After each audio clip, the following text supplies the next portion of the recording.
Guru Brahma Guru Vishnu Gurudevo Maheshwaraha Guru Sakshat Parabrahma Tasmai Shri Gurave Namaha.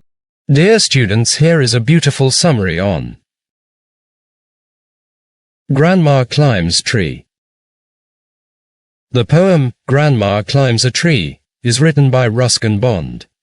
He calls her genius because she could climb any tree very quickly even at the age of 62.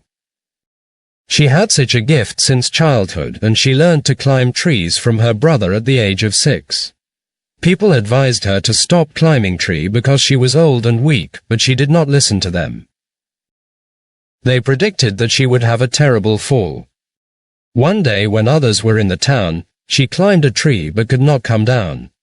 She was rescued. The doctor recommended her a week bed rest. She felt it like hell. As soon as she was better, she asked her son to make a house for her on top of a tree. Her son fulfilled her wish. He and the poet built a house on tree top. The granny enjoyed her remaining part of life in the tree house happily. If you like the video, don't forget to like and subscribe.